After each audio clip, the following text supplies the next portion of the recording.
Halo Bapak Ibu dan Saudara-saudari yang kasih Tuhan, senang sekali kita bisa berjumpa lagi dan kita akan bersama-sama merenungkan firman Tuhan. Tetapi sebelumnya mari kita berdoa terlebih dahulu. Terima kasih ya Tuhan untuk setiap penyertaan Tuhan di dalam kehidupan kami. Tuhan memberikan kami anugerah, Tuhan memberikan kami berkat, dan Tuhan terus berada bersama dengan kami dalam pergumulan dan pengharapan kami. Sungguh kami bersyukur karena kami memiliki Tuhan yang begitu berkuasa, Tuhan yang begitu kuat, Tuhan yang memiliki segalanya, dan Tuhan yang baik, yang mengasihi kami dengan sepenuh-penuhnya. Dan Tuhan, sungguh kami memohon ampun jika hari-hari ini kami melakukan hal-hal yang tidak sesuai dengan kehendak Tuhan, dan Tuhan memulihkan kami untuk menjadi manusia yang lebih baik lagi. Dan sebentar kami akan bersama-sama merenungkan firman Tuhan. Kiranya Tuhan menolong kami supaya kami dapat memahami pertolongan dan kehendak Tuhan di dalam kehidupan kami, supaya dalam melaksanakan tanggung jawab kami sehari-hari, kami terus hanya menghadap kepada Tuhan dan fokus hanya kepada Tuhan. Terima kasih ya Tuhan, dalam nama Tuhan Yesus kami berdoa, haleluya, amin. Bacaan kita pada hari ini berdasarkan Mazmur pasal 17 ayat yang pertama hingga ayat yang kelima. Mazmur pasal 17 ayat pertama hingga ayat yang kelima yang berbunyi demikian. Doa Daud. Dengarkanlah Tuhan perkara yang benar, perhatikanlah seruanku. Berilah telinga akan doaku dan bibir yang tidak menipu. Daripadamulah kiranya datang penghakiman. Matamu kiranya melihat apa yang benar. Bila engkau menguji hatiku, memeriksanya pada waktu malam, dan menyelidiki aku, maka engkau tidak akan menemui sesuatu kejahatan, mulutku tidak terlanjur. Tentang perbuatan manusia sesuai dengan firman yang engkau ucapkan, aku telah menjaga diriku terhadap jalan orang-orang yang melakukan kekerasan. Langkahku tetap mengikuti jejakmu, kakiku tidak goyang. Demikian bacaan firman Tuhan pada hari ini. Sungguh berbahagia kita yang diberikan kesempatan untuk mendengarkan, merenungkan, memelihara, dan bahkan diberikan kekuatan untuk menjalankan di dalam kehidupan kita sehari-hari. Nah, Bapak Ibu dan Saudara-saudari yang dikasihi Tuhan, Bapak Ibu sudah berapa tahun menjadi seorang Kristen? Yang ada di status ya, identitas ya, untuk menjadi seorang Kristen sudah berapa lama? Mungkin ada yang dari lahir sudah langsung masuk Kristen, ada yang mungkin ketika remaja masuk Kristen, ada yang pemuda masuk Kristen, ada yang dewasa masuk Kristen. Nah, tetapi sudah berapa tahun kira-kira Bapak Ibu dan Saudara semuanya 100% menjadi seorang Kristen? Bukan sekadar identitasnya, tetapi gaya hidupnya, cara berpikirnya, semuanya seturut dengan kehendak Tuhan dan menunjukkan bahwa kita ini adalah seorang yang Kristen. Berapa lama? Saya juga tidak tahu dan tidak yakin sebenarnya sudah berapa tahun ya saya ini sungguh-sungguh menjadi pengikut Kristus seperti yang Tuhan Yesus katakan. Nah, tolok ukurnya apa? Ketika saya membaca ayat yang barusan kita baca ini, berani sekali ya. Daud bilang, dengarkanlah Tuhan perkara yang benar, perhatikan seruanku, berilah telinga dan doaku dan bibir yang tidak menipu. Lalu di ayat yang ketiga ini, bila engkau menguji hatiku, memeriksanya pada waktu malam dan menyelidiki aku, maka engkau tidak akan menemui sesuatu kejahatan, mulutku tidak terlanjur. Dan bahkan yang ayat keempat, tentang perbuatan manusia sesuai dengan firman yang engkau ucapkan, aku telah menjaga diriku terhadap jalan orang-orang yang melakukan kekerasan. Langkahku tetap mengikuti jejakmu, kakiku tidak goyang. Nah, ini adalah sebuah kepercayaan diri yang sebenarnya bisa menjadi tolok ukur untuk diri kita sendiri, berefleksi. Nah, berani nggak ya kita bilang ke Tuhan seperti itu? Ayo Tuhan, mari menguji hati saya, memeriksa saya dalam waktu malam.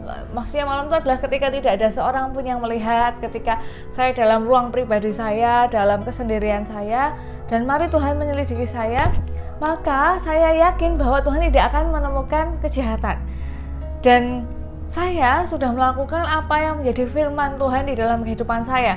Saya tidak melakukan apa yang dilakukan oleh orang-orang yang melanggar firman Tuhan. Dan saya sungguh-sungguh jalan di jalannya Tuhan. Berani nggak ya kita ngomong gitu ke Tuhan? Kalau kita sungguh-sungguh adalah pengikut Kristus, kalau kita adalah sungguh-sungguh adalah orang Kristen yang sejati, sudah semestinya bahwa kita ini berani berkata demikian. Itu kan ibaratnya begini Bapak Ibu, ya berhubung saya ini mantan guru ya, saya sekarang masih jadi guru di Baptis sih. Jadi saya pasti menggunakan ilustrasinya adalah tentang guru. Kalau saya bekerja di tempat lain mungkin saya bisa memberikan begitu daripada nanti saya salah ya. Nah, ada satu hal yang menjemukan ketika menjadi guru. Bukan ketika bertemu dengan murid, bukan ketika bertemu dengan wali murid, tetapi justru ketika membuat administrasi. Saya masih ingat dulu saya harus membuat 13 perangkat pembelajaran yang sudah saya lupa semuanya. Nah, kebetulan saya dulu kuliahnya bukan pendidikan, saya kuliahnya teologi, bukan pendidikan agama Kristen. Jadi, walaupun pernah belajar tentang pendidikan agama Kristen, kurikulum dan lain-lain, saya tidak terlalu familiar dengan perangkat pembelajaran. Ini menjadi hal yang sangat baru bagi saya.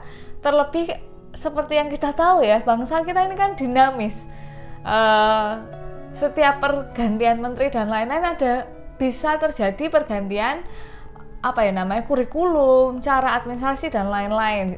Ada kurikulum A, B, C, D, kurikulumnya masih sama tapi administrasinya bisa berbeda dan lain-lain. Belum kebijakan dari yayasan, belum kebijakan dari manapun. Nah, ketika membuat 13 perangkat itu, mau tidak mau bahwa kami sebagai tim, waktu itu saya punya tim guru agama Kristen, membuatnya bersama-sama. Jadi bagi tugas nomor 1 sampai nomor berapa siapa, nomor 1 sampai nomor berapa siapa dan lain-lain.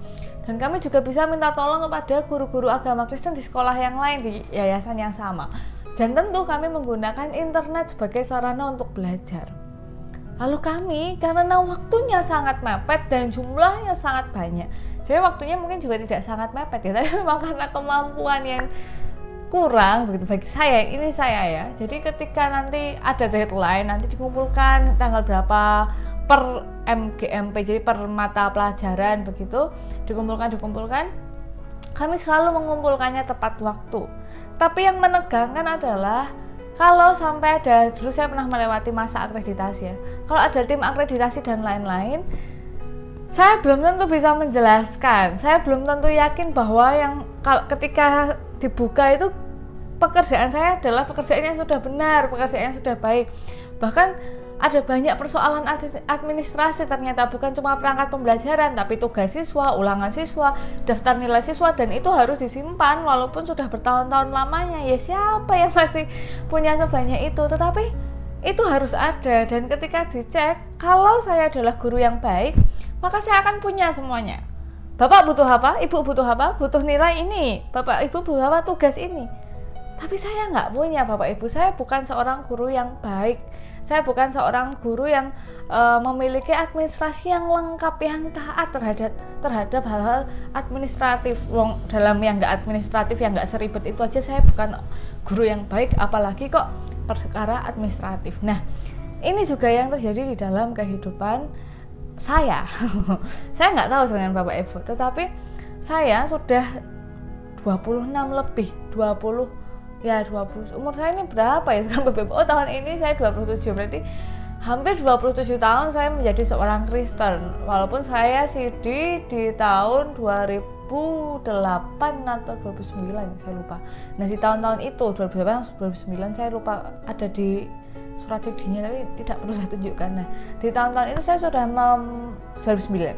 Iya benar, 2009 saya CD, berarti sudah berapa tahun itu? Sudah bertahun-tahun, 17 tahun ketika saya CD itu umur segitu. Nah, 2009 berarti sudah 11 tahun yang lalu. Berarti 11 tahun sudah saya kok 11 tahun? Belum ya? Oh iya benar kan, 2020. Nah, sudah sekitar hampir 11 tahun saya mengaku bahwa saya mau komitmen untuk ikut Tuhan Yesus, percaya pada Tuhan Yesus sepenuhnya. Tapi kalau saya ditanya, beranikah saya mengatakan ini kepada Tuhan? Nggak berani. Apakah saya berani bilang ke Tuhan bahwa mari Tuhan uji hati saya, periksa saja, dan saya sudah melakukan semuanya, saya fokus jalan di jalannya Tuhan. Dan ini kenapa waktu itu Daud bisa bilang kayak gitu? Nah, karena memang ini bukan konteks seumur hidup ya, bukan konteks yang ini loh Tuhan, dari saya lahir sampai sekarang saya nggak melakukan kejahatan, tetapi ini adalah konteks ketika dia ada perselisihan dengan Saul, ketika Saul sedang memburu Daud. Menurut penafsir di buku ini, menurut penafsir di buku ini terjadi kira-kira ketika Daud dalam situasi gawat di Maon. Itu ada di 1 Samuel 23 ayat 26. Jadi itu ketika diburu sama Saul. Nah, waktu itu Daud menjamin bahwa pemburuan ini bukan karena kesalahan atau kejahatannya Daud. Daud menjamin bahwa dirinya bersih, bahwa dia nggak melakukan kejahatan seperti yang dituduhkan kepadanya, dan dia nggak melanggar aturan apapun dari Tuhan untuk konteks ini. Nah, mungkin ada yang berpikir bahwa alah nek cuma dalam satu perkara aja saya berani lah kayak Daud itu. Yo, nggak apa-apa kalau cuma satu perkara, bukan tentang seumur hidup, ya silahkan Tuhan cek. Tapi saya kok tetap nggak yakin ya. Untuk saya loh ya, kalau Bapak Ibu bisa baik sekali, tapi mari kita telaah di dalam kehidupan dan permasalahan kita setiap hari. Setiap hari kita akan menjumpai permasalahan-permasalahan kehidupan. Ada yang permasalahannya kecil kayak kerikil gitu. Masalahnya saya bangun kesiangan. Atau masalahnya adalah bangun kesiangan itu bisa jadi masalah loh. Sudah bangun kesiangan, nanti naik motor atau naik mobilnya terburu-buru, lalu ada orang jalannya nggak bener, terus kayak menghambat kita, kan kita jadi marah. Padahal yang salah siapa? Kita, salah sendiri, berangkatnya mepet. Tapi yang disalahin siapa? Dia. Terus kita bilang, enggak, saya nggak salah, saya taat kok berlalu lintas, dia aja nggak bener. Itu dari masalah sepele loh, bangun kesiangan. Nah, belum lagi persoalan-persoalan yang disajikan di dalam kehidupan kita. Benar nggak kita setiap hari, setiap dalam permasalahan ini kita bisa menyatakan kepada Tuhan, Tuhan, hati saya bersih di dalam permasalahan ini. Ketika saya menghadapi permasalahan ini, saya nggak melakukan dosa, saya nggak melakukan kesalahan, dan silahkan Tuhan menguji saya. Saya ini fokus sama Tuhan, saya ikut jalan Tuhan, nggak melakukan hal-hal yang melanggar firman Tuhan. Nah, bisa nggak ya kita melakukan hal itu? Nah, hari ini kita diajak, saya juga diajak, jadi kita semua diajak untuk tetap setia, untuk tetap taat, untuk disiplin, untuk berani apa ya. Ini komitmen ya. Jadi komitmen itu butuh keberanian. Bahwa nanti ketika menghadapi masalah segede apapun, bahkan yang kerikil sekalipun, kita bersih. Dan kita berani menunjukkan pada Tuhan, ini loh Tuhan, dalam keadaan kayak gini saya bersih. Dalam menghadapi persoalan kayak gini saya nggak terbawa arus. Seberapapun menyebalkannya ini saya tetap jalannya ikut Tuhan. Saya nggak melakukan hal-hal yang melanggar perintah Tuhan. Nah, mari kita bersama-sama menjalani kehidupan kita hari-hari ini masalah yang ada di depan kita, di belakang kita, di samping kanan kiri kita mungkin pelik, apalagi sudah ada pandemi COVID-19. Aduh, pelik sekali. Nah, bisa nggak ya dalam permasalahan yang sedang kita hadapi, itu ada motor kenceng banget, permasalahan yang kita hadapi, kita tetap fokus, kita tetap lurus sama Tuhan, lurus di jalan Tuhan, dan pada waktunya nanti, bukan pada waktunya, dalam setiap permasalahan kita berani transparan sama Tuhan. Ini loh Tuhan, karena Tuhan menolong saya tidak melakukan dosa. Nah, berarti nggak mungkin kan kalau kita nggak ditolong Tuhan. Jadi mari minta pertolongan supaya setiap jalan kita itu selalu taat kepada Tuhan. Kalau nggak gitu, gampang banget kita terbawa suasana, terbawa perasaan, terbawa keadaan. Ya, mari kita berdoa. Terima kasih ya Tuhan, karena Tuhan selalu bersama dengan kami, Tuhan selalu menyertai kami, Tuhan begitu baik, dan kami menyadari dan meyakini bahwa tidak ada yang bisa kami perbuat jika Tuhan tidak menolong kami. Maka dari itu kiranya Tuhan terus memegang tangan kami, supaya dalam setiap hal, dalam setiap perkataan, pikiran, dan perbuatan kami, semuanya hanya tertuju pada Tuhan.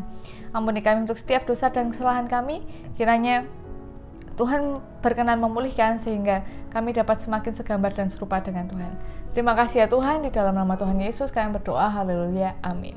Ya, demikian yang dapat saya sampaikan. Senang sekali masih bisa berbincang-bincang. Sampai bertemu di hari yang lain. Tuhan Yesus menyertai kita semua. Sampai jumpa.